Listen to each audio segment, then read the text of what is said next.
لکه څرنګه چې رمضان المبارک ته په نورو میاشتو باندې فضیلت حاصل دی، نو دغه شان په دې میاشت کې آخر عشره د آخري لسو ورځو ته هم په دې مخکینیو 2 عشرو باندې فضیلت حاصل دی. ځکه د رمضان المبارک په آخري عشره کې یو ډیره بهترینه شپه ده چې د لیلة القدر شپه د قدر وایي. دا ډیره د برکت شپه ده. په دې شپه باندې د عبادت کولو اجرونو او ثوابونه په قرآن کریم او احادیثو دواړو کې ذکر شوي. الله رب العزت په قرآن کریم کې د لیلة القدر په اهمیت باندې مستقل سورة القدر نازل کړي. په دې سورت کې الله تعالی د لیلة القدر عظمت په ډیر بهترین انداز کې ذکر کړی دی. د سورة القدر شان نزول څه دی؟ اول درته د دې سورت شان نزول ذکر کوم. د دې سورت په شان نزول کې مختلف اقوال نقل دي، خو زه به درته صرف 3 اقوال بیان کړم.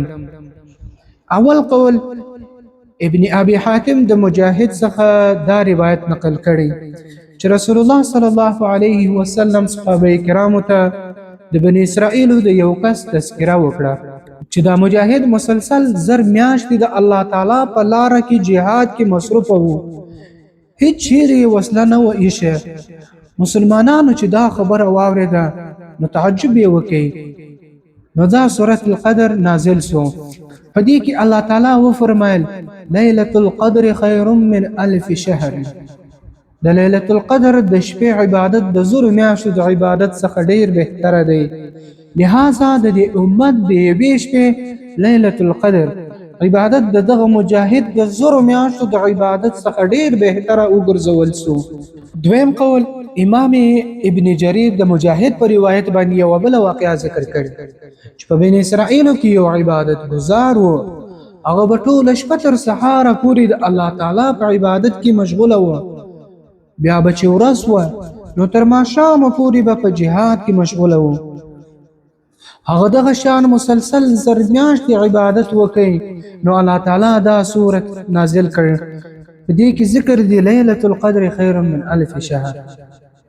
دریم قول په یو روایت کې د ابن ابي حاتم څخه منقول دی چې ورځ رسول الله صلی الله علیه وسلم د بنی اسرائیل د 4 کسانو تذکره وکړه، د حضرت ایوب علیه السلام، د حضرت زکریا علیه السلام، د حضرت حزقیل علیه السلام، د حضرت یوشع بن نون علیه السلام، چې د ټولو حضراتو کې هر یو کس 80 کال د الله تعالی عبادت کړی دی او د لږ ساعت د پاره هم د الله تعالی نه فرمانی نه ده کړې. په دې اورېدو سره صحابه کرامو ته تعجب پیدا شو، ډېر تعجب وکړي او ارزو یې وکړه چې کاش زموږ هم دومره عمرونه وای چې موږ هم دومره اوږدې مودې پورې د الله تعالی په عبادت کې مشغول وای. بیا حضرت جبرائیل علیه السلام رسول الله صلی الله علیه وسلم ته تشریف راوړی او وی فرمایل اے محمد صلی الله علیه وسلم اسا امت د هغو خلکو د 80 کالو په عبادت باندې تعجب نه کیږي ځکه الله تعالی احسان وکړي. بیا حضرت جبرائیل علیه السلام د نبی علیه السلام په وړاندې انا انزلناه فی لیلة القدر پورا سورت یې ولستی. په دې سورت کې دا زیری اورول سوی چې لیلة القدر د هغه شی څخه هم ډیر بهتر دی چې د هغه د پاره تاسو او تاسو امت ارزو کوي. د عظیم سعادت او زیری باندې نبی علیه السلام ډیر خوشحال سو. غیر د ډیر روایتو نقلیدو وجه دا و چې د سورة القدر په شان نزول کې مختلف روایت نقل دي او د ډیر روایتو نقل کېدو وجه اکثر دا وي چې کله د ډیر واقعاتو څخه وروسته یو سورت یا آیت نازل سي نو بیا د هر واقعي طرف ته د دې نسبت کېدای سي. خو به هر حال که د دې سورت شان نزول او د نازلېدو سبب هر څه وي خو د لیلة القدر هغه کم عظمت چې دی د هغې شپې عبادت چې دی دا ډیر زیات او ډیر ثواب لري. په تفسیر المظهری کې ذکر دی چې لیلة القدر صرف د دې امت خصوصیت دی، یعنی الله تعالی دا شپه صرف د امت محمدیت ورکړي، مخکینی امتونو ته نه ورکړي. او د امت ته د ليله القدر ورکول وجه دغه ده. ليله القدر صرف د امت ته ځکه ورکړل سو چې دا امت د خپل لږ عمرونو باوجود ډیر ثواب پیدا کړي. امام مالک رحمه الله په خپل کتاب موطأ کې دا خبره نقل کړي چې نبی کریم صلی الله علیه وسلم د خپل امت عمرونو ته وکتل، نو دا ورته د مخکینی امتونو د عمرونو په نسبت کم معلوم سو چې د امت خو دومره ډیر نیک اعمال نشي کولای څومره چې مخکینی امتونه کړي وو، ځکه د هغوی عمرونه خو ډیر اوږده وو.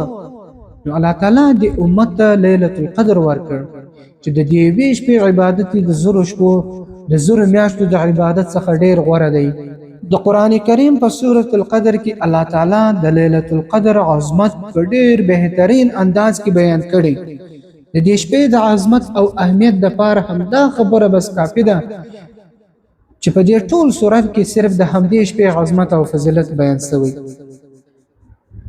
د ليله القدر په شپه کې ډیر داسې خصوصیات شته چې هغه په نور شپو کې نشته. زه به درته صرف یو څو خصوصیات ذکر کړم. اول فضیلت د ليله القدر د شپې خصوصیت هغه دا دی چې په دې کې قران کریم د لوح محفوظ څخه سماع دنیا ته نازل شوی. الله رب العزت فرمایي انا انزلناه في ليله القدر، بشک موږ دا قران کریم د ليله القدر په شپه نازل کړ. یعنی ټول قران کریم د لوح محفوظ څخه اسماء دنیا ته په دغه شپه د ليله القدر کې نازل شوی. دته په عربي کې انزال وایي. بیا د اسماء دنیا څخه حضرت جبرائیل علی السلام په درویش کال کې د موقع په مناسب لږ په نبی کریم صلی الله علیه وسلم باندې نازل کړي. دته په عربي کې تنزیل وایي.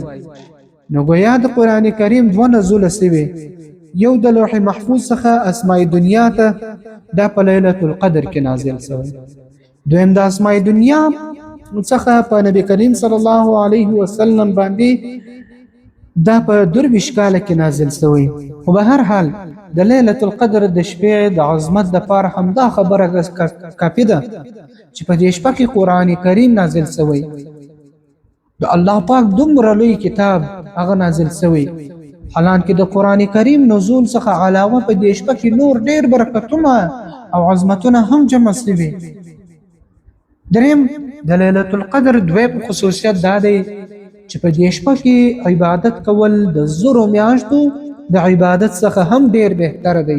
الله رب العزت دا خصوصیت او عظمت په دې انداز بیان کړي وما ادراک ما ليله القدر، تا ته څه معلومه ده چې ليله القدر څه شی دی؟ یعنی تا ته د دې په باره کې څه معلومات شته چې د دې څومره فضائل دي؟ ورپسې آیت کې الله تعالی په خپل د دې جواب ورکوي ليله القدر خير من الف شهر. ليله القدر د زرو میاشتو څخه ډیره بهتره ده. یعنی د زرو میاشتو د عبادت څخه صرف د دې یوې شپې ليله القدر عبادت ډیر بهتر دی. الله تعالی داسې ونه فرمایل چې دا یو شپه د زور میاشتو د عبادت برابر ده، نه، بلکې وی فرمایل چې دا ورڅخه ډیره بهتره ده. بیا د دې د بهتروالی اخري حد هم الله پاک نه دی ذکر کړی چې ګنې دا یو شپه د زور میاشتو څخه لس چنده غوره ده یا زر چنده غوره ده یا په لکونو او کروڑونو چنده غوره ده، بلکې الله تعالی اخري حد ذکر نه کړ. معلومه سو چې د دې د بهتروالی اندازه صرف او صرف الله تعالی ته معلومه ده. د هغه سره خو د اجرونو او ثوابونو هیڅ کمی نشته.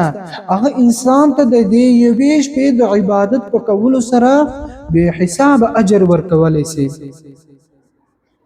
همداراز په ليله القدر کې انسان د قرب الهي هغه اوږد مسافت په ډیر لږ او کم وخت کې پوره کولای شي.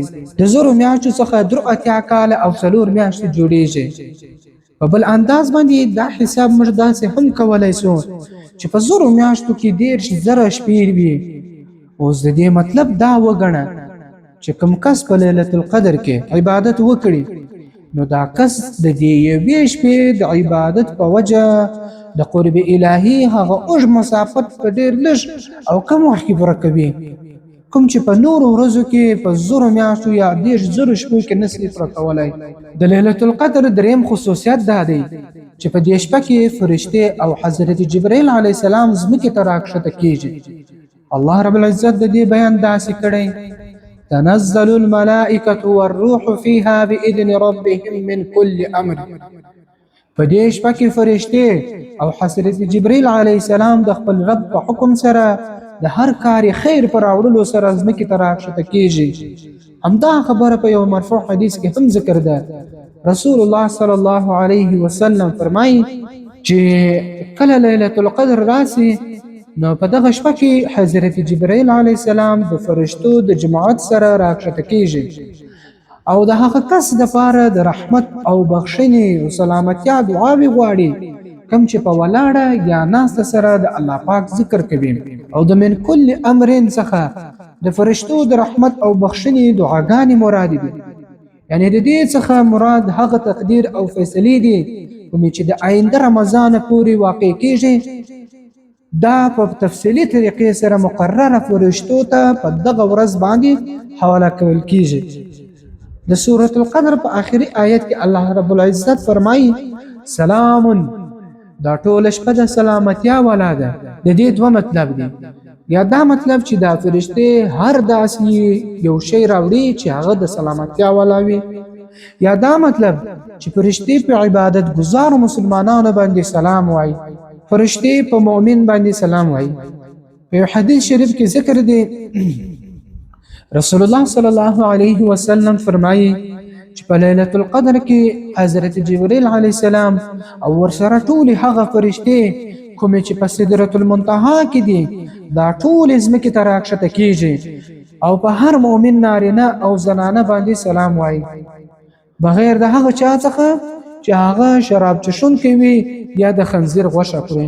یعنی په دې دوه کسانو باندې سلام نه وایي. په نورو روایاتو کې د دې تذکره هم شته چې دا فرشتې به مسلمانانو باندې سلام وایي او د الله تعالی په دربار کې د دوی شفاعت هم کوي. همدارس حضرت جبرائیل علیه السلام د هر عبادت گزار سره مصافحه کوي. د ليله القدر په شپه حضرت جبرائیل علیه السلام د هر عبادت گزار سره مصافحه او روغبړ کوي. او د دې علامه دا ده چې جبرائیل علیه السلام چې د چا سره مصافحه وکړي نو زړه نرم سي او سترګې د اوښکو څخه ډکې وي. اوس که څوک وایي ليله القدر به تر څه وخت وي، نو ليله القدر تر سهاره پورې وي. یعنې د سورة القدر په آخر کې الله تعالی د دې خبرې بیان کوي چې دا ليله القدر د دې شپې برکتونه او رحمتونه هغه په لږ حصه کې نه دي، بلکې هي حتی مطلع الفجر، تر داسې وخت پورې دي چې لمر راخیږي یا سحر کیږي، صبح صادق راځي. او بل د ليله القدر په شپه عبادت کولو سره د ګناهونو مغفرت. څوک چې د ليله القدر په شپه عبادت وکړي نو الله تعالی د دې په عوض کې د مخکینی ګناهونه ټول بخښي.